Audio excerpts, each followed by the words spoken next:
¿Cómo les va? ¿Qué dicen? ¿Cómo andan? ¿Cómo te va? Es salir del sistema judicial y meterme en el sistema tributario, mucho de lo cual se va a terminar discutiendo en los tribunales, ¿o no? Claro, sí, claro.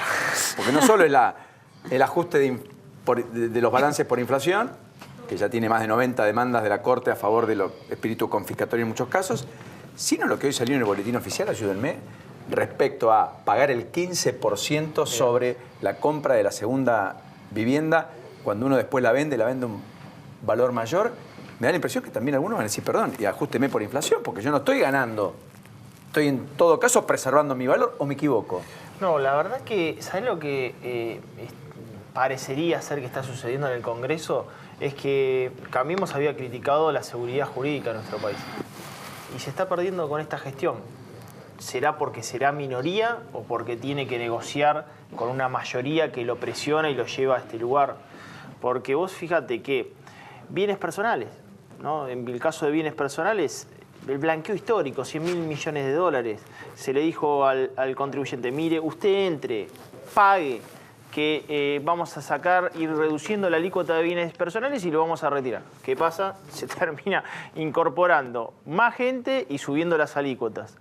En el caso de ganancias, estaba el ITI, que era el impuesto de transferencia inmobiliaria, que era del 1,5%, pasaríamos a 15% de ganancia en el medio de una ley de alquileres. Que no se sabe si se va a discutir ni cómo se va a debatir. Es inédito, por lo cual la clase media, digamos, está pasando una situación muy complicada en ese sentido, ¿no? ¿La clase media que está pagando todos los platos rotos? La clase media, y te va a sorprender lo que voy a decir, las grandes empresas y las pymes. No hay sector que esté exento de la mayor presión impositiva de la historia argentina. O sea, Macri va a tener en su último año de gobierno, ¿sí?, con este presupuesto, más presión fiscal de la que recibió. Pero me gustaría contextualizar. Lógico.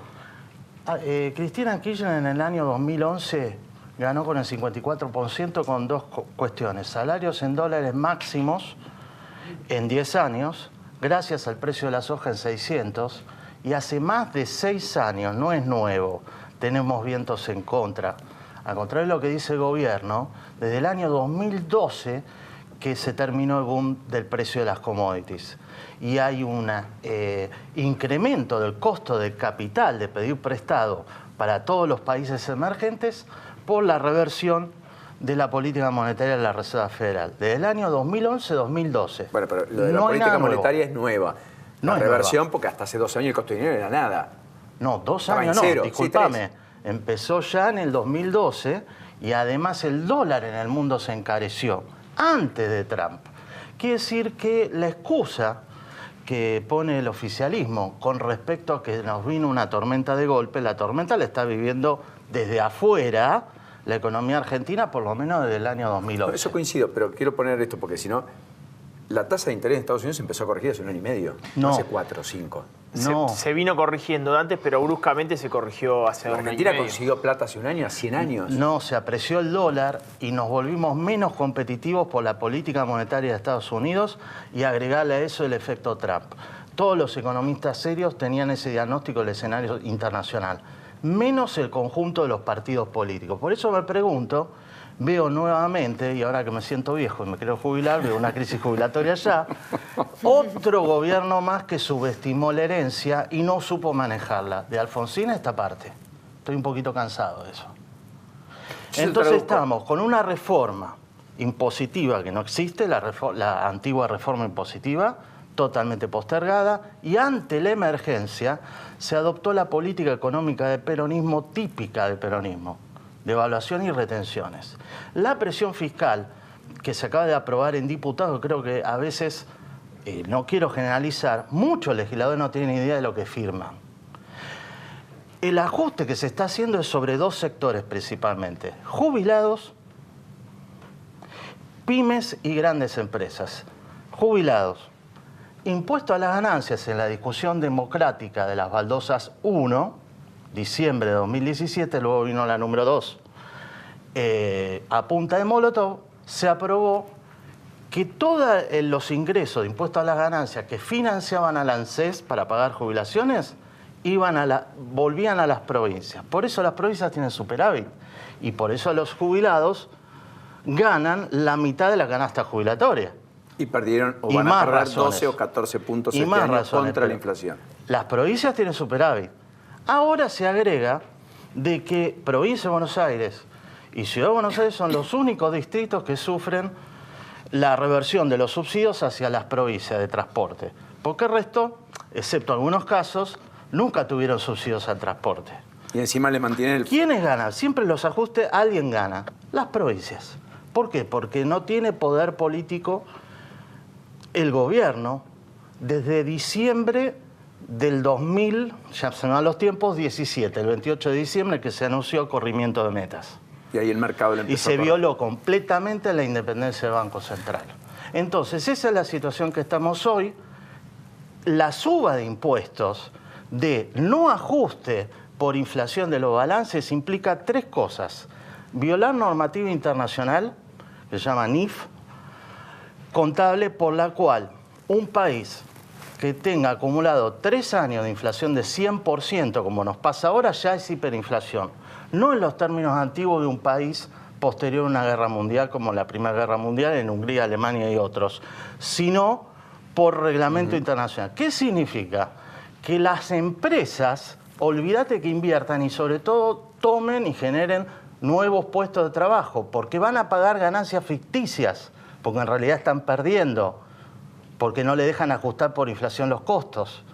Son 100.000 millones de pesos ese ajuste, más lo que manotearon de impuestos a las ganancias, ayer nomás, en contra de los jubilados, es otro tanto. Ese es el verdadero ajuste. Es el mayor ajuste de un gobierno supuesto de promercado de la historia argentina, después de aquel, déjame recordar esto, historia. Lo último, dale, Alzogaray, impuesto a la producción agropecuaria, por el cual la sociedad rural lo echó del gobierno, año 62, y Krieger-Bacena la primera vez que se pusieron retenciones. Acá se devaluó retenciones, no ajuste a la inflación y quita del mejor impuesto progresivo para los jubilados para financiar a las provincias. Con un aditamento, que las retenciones ahora también van sobre el sector servicio. El que exporte software va a pagar retenciones. El que exporte software va a pagar retenciones y además ahí hay lo que, digamos, pongámosle nombre a lo que estaba diciendo recién Ariel. Vos tenés bienes personales, que es 30.000 millones de pesos, tenés una recaudación de IVA que hizo que el microempresario tenga una presión terrible tributaria. Vos sabés que, por ejemplo, hasta un comercio tiene que tener el postnet y ahora le obligan a tener más tarjeta. Y fíjate que la recaudación de IVA, recién se supo el número, de IVA es 54%, con una caída del consumo. La placa de recaudación, Vani, ayúdame, porque hoy creció 42%, claro. Es el dato del día de hoy, acompañando casi la inflación, pero en el desagregado que yo lo marcaba, efectivamente el IVA es una de las ítems que más se disparó, además del impuesto al bobo, que es el impuesto al cheque, que subió efectivamente 51,3%. El impuesto a las ganancias 30,7%, pero el IVA 59,5%. Con consumo en caída, tenés 5,8% que cayó en el mes de septiembre, 2,8% en el acumulado y ventas minoristas 9,2% de acuerdo a la CAME y 4,3% en el acumulado del año.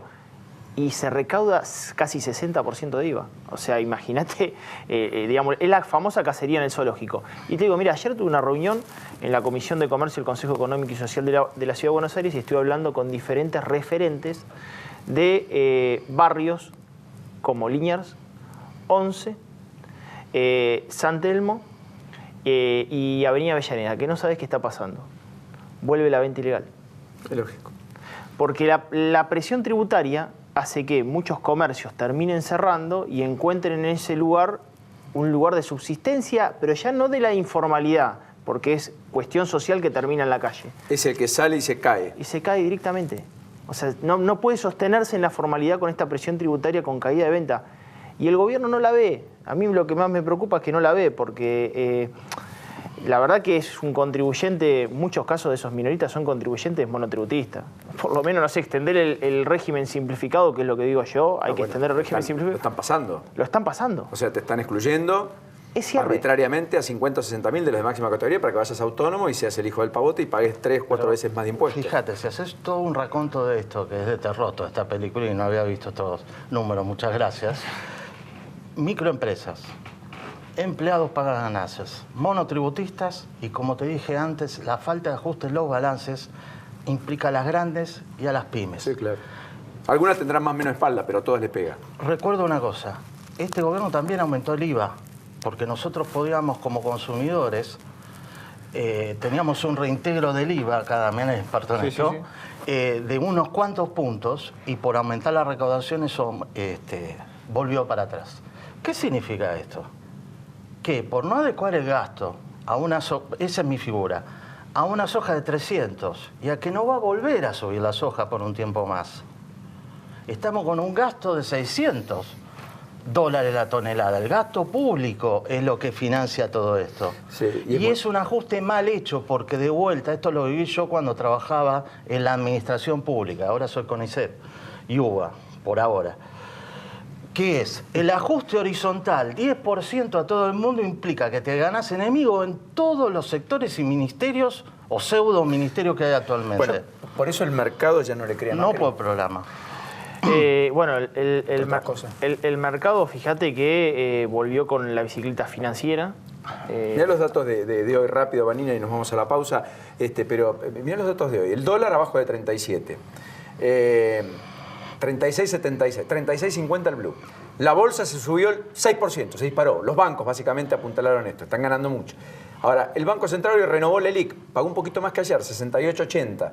Y los ADRs argentinos volaron en Nueva York hasta 16%. Una especie de clima de fiesta. Bueno, y fíjate que es Dos mundos, digamos. El propio estimador económico mensual te da que creció 1,6%, cayó 1,6% la actividad, pero creció la intermediación financiera 7,2% y la pesca, ¿no? Que yo digo, ¿cuánto nos puede llegar a aportar el Producto Bruto Interno en este contexto? No digo que esté mal la pesca, que digamos estaba ahí infraexplotada, pero claramente estamos viviendo una situación donde esto tampoco sabes dónde termina. La política monetaria indica que a medida que vaya bajando la inflación, de hecho hoy bajó justamente la LELIQ 68,80, pero a medida que vaya bajando la inflación, supuestamente va a ir bajando tasa. Bueno, esperemos que hoy no haya presión sobre el dólar, ¿no? Y el enigma es qué va a pasar con las LETES junio del año que viene. Son LETES nominadas en dólares. Exactamente. Que son argendólares. Totalmente. Argendólares.